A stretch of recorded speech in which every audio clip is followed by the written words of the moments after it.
A mulher da foto, loira e sorridente, passou por coisas que até hoje nem mesmo os especialistas em criminologia e psicologia conseguem explicar. Ela havia sido encontrada morta de forma bizarra. E o que causava confusão na mente dos investigadores era o simples fato de que antes de a mulher alegava estar sendo perseguida e vigiada por alguém que nunca foi visto por nenhuma outra pessoa, a não ser por ela própria.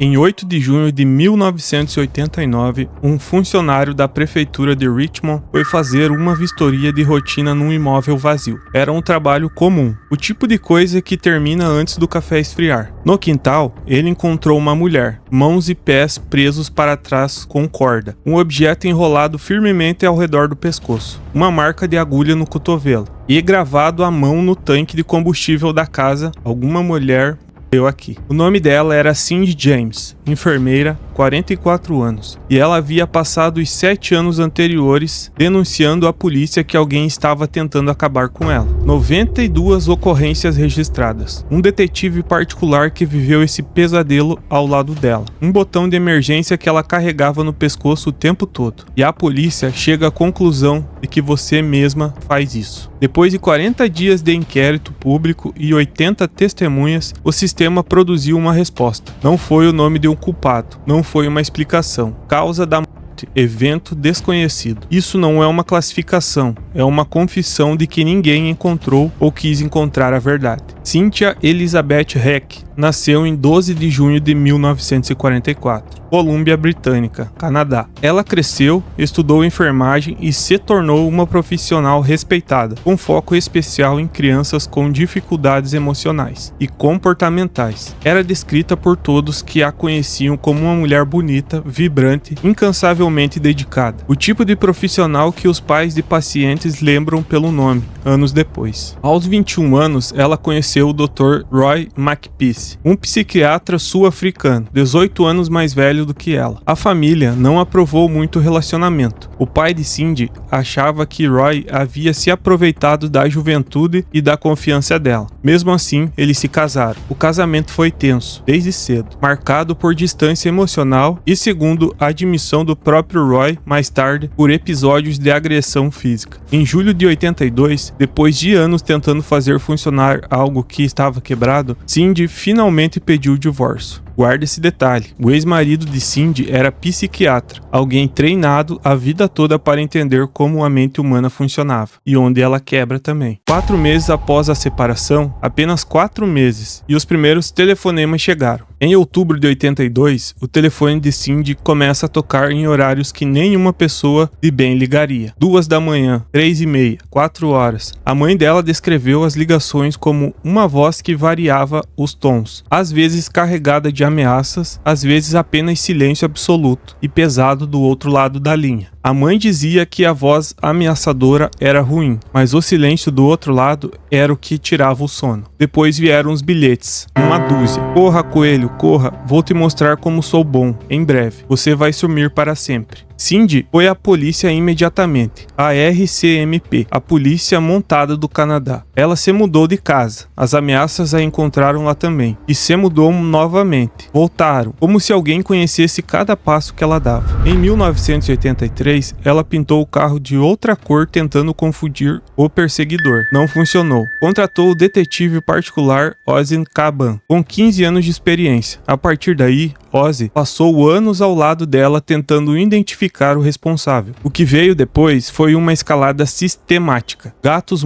abandonados na porta, linhas de telefones cortadas, uma nota presa no carro com uma imagem perturbadora de violência extrema. E então, o perseguidor foi além das notas. Uma noite, o botão de emergência disparou. Ozzy recebeu o sinal e correu até a casa de Cindy. Quando chegou, ela estava inconsciente no chão da sala. Uma faca havia sido cravada na mão dela, presa ao assoalho. E embaixo da lâmina havia uma nota assinada com ameaças. Ozzy fotografou tudo. A polícia catalogou e ninguém foi preso. Tá, mas daí você acredita que isso era real ou foi só encenação? O que a sua intuição diz sobre isso? A partir daqui, o problema cresce numa direção e Cindy não esperava, porque quem começou a questioná-la não era o perseguidor, era a própria polícia. A RSMP começa a notar um padrão que não consegue ignorar. Toda vez que montam vigilância 24 horas na casa de Cindy, os ataques param por completamente. Zero ligação ligações, nenhuma nota, nenhum incidente. E quando a vigilância é encerrada, o perseguidor reaparece como se soubesse exatamente quando o olhar se desviou. Isso pode significar duas coisas completamente opostas. Primeira, o perseguidor sabia quando havia monitoramento, o que sugeria alguém com acesso a informações policiais. Segunda, não havia perseguidor e Cindy estava ensinando tudo. A polícia foi na segunda explicação e nunca mais considerou seriamente a primeira.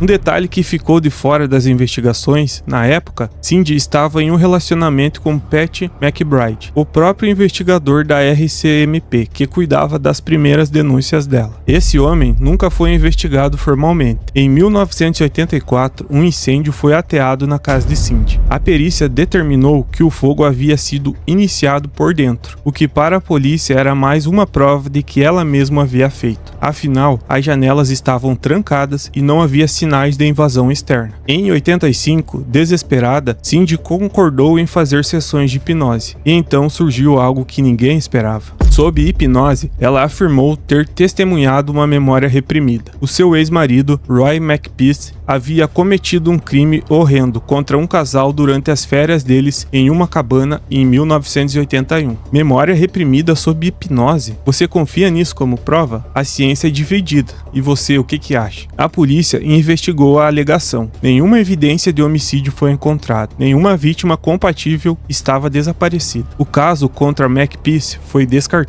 Cindy foi internada em uma unidade psiquiátrica. Após a internação, algo diferente aconteceu. As coisas acalmaram por um tempo. Parecia que Cindy havia escapado, e ela mudou oficialmente seu sobrenome para James, como quem troca de roupa depois de um acidente. Conseguiu um novo emprego que amava, como enfermeira no Richmond General Hospital. Comprou uma casa nova. Parecia que a história havia acabado. Parecia. Então, em outubro de 88, o ex-marido Roy Makepeace recebeu uma mensagem na secretária eletrônica. Uma voz rouca disse: "Cindy, o tempo está acabando. Em breve." No início de 89, Cindy finalmente falou. Confessou para a família e amigos que havia guardado segredos por anos. E o perseguidor havia ameaçado atingir sua família caso ela revelasse a identidade dele, e que ela pretendia ir atrás do responsável por conta própria, sem a polícia, sem ajuda. Ela estava confessando que sabia quem era o perseguidor, ou estava quebrando de um jeito que ninguém ao redor dela conseguia reconhecer. As duas possibilidades levam ao mesmo lugar escuro. Em abril de 1989, um bilhete foi encontrado no hospital onde ela trabalhava. Letras recortadas de revistas dizia apenas: "Em breve, Cindy." No para-brisa do carro dela, escrito no orvalho da manhã: "Durma bem." Em 25 de maio de 89, 6 anos e 7 meses após a primeira ligação ameaçadora, Cindy desapareceu. Seu carro foi encontrado no estacionamento de um shopping. Dentro, compras, um presente embrulhado, sangue na porta do motorista, itens de carteira dela espalhados embaixo do veículo. 2 semanas depois, em 8 de junho de 89, um trabalhador municipal chamado Gordon Starchuk encontrou um corpo no quintal de uma casa abandonada em Richmond. Gordon Starchuk não era policial, não estava preparado para o que encontrou. Uma mulher de 44 anos estava deitada de bruços no chão, mãos e pés amarrados para trás com corda, e que os americanos chamam de Rothschild,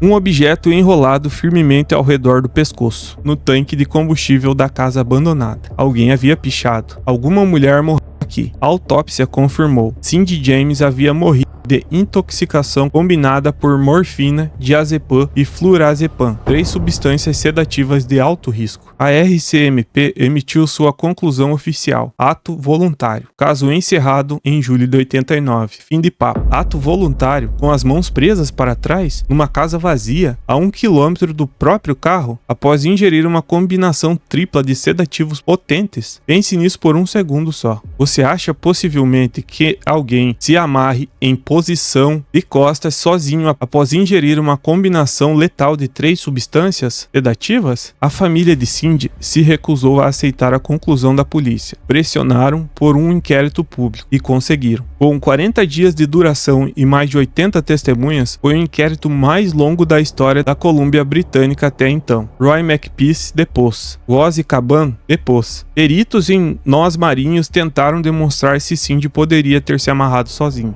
Um especialista especialista em nós mostrou que tecnicamente seria possível se as drogas tivessem sido ingeridas, não injetadas, e se ela tivesse se amarrado antes dos remédios fazerem efeito. Mas a família de Cindy encontrou na casa dela após o falecimento uma quantidade significativa de medicação sedativa e eles descartaram sem avisar a polícia. A irmã descobriu um cortador de vidro, uma seringa e solução salina entre os pertences de Cindy. Esses itens provam algo? Talvez ela planejava um desfecho, cuidadosamente planejado, ou que alguém com conhecimento médico havia frequentado aquela casa. Nenhuma das interpretações foi aprovada. No final do inquérito, depois de 40 dias de depoimentos, 80 testemunhas e mais de $1 milhão investido ao longo de 7 anos de investigação, os 5 jurados se reuniram e chegaram ao veredito que ninguém queria ouvir. Causa da morte.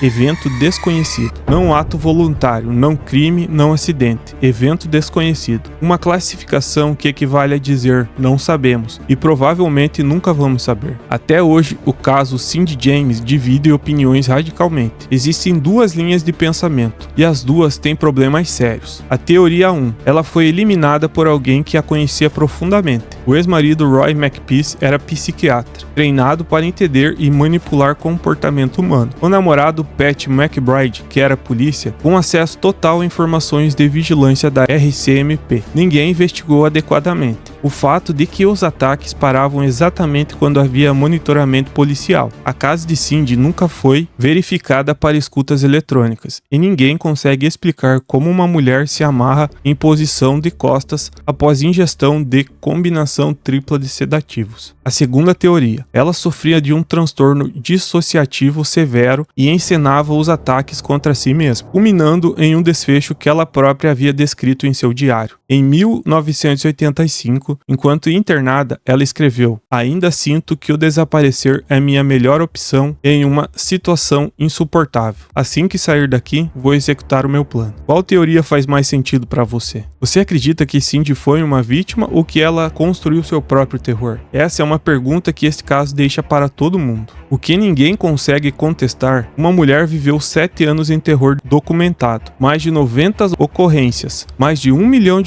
gastos pela polícia, um inquérito histórico de 40 dias, e no fim de tudo isso, o sistema devolveu uma pergunta sem resposta. Se ela foi assassinada, alguém cometeu um crime perfeito, enquanto a polícia estava olhando para o lugar errado. Se ela encenou tudo de uma forma que raramente compreenderemos e que acabou com sua vida de qualquer forma. O caso de Cindy James deixa uma pergunta que incomoda de verdade. Em que momento a polícia parou de proteger Cindy e passou a investigá-la? E o que muda quando a vítima e o suspeito são a mesma pessoa na cabeça de quem deveria estar ajudando? Alguém em Vancouver fez isso, nunca foi responsabilizado. Ou Cindy James passou 7 anos pedindo ajuda enquanto as pessoas ao redor dela escolheram não acreditar. Nos 2 cenários, o sistema falhou com ela. A diferença está em como ela falhou. O pai dela, Otto Heck, morreu acreditando que a filha havia sido assassinada.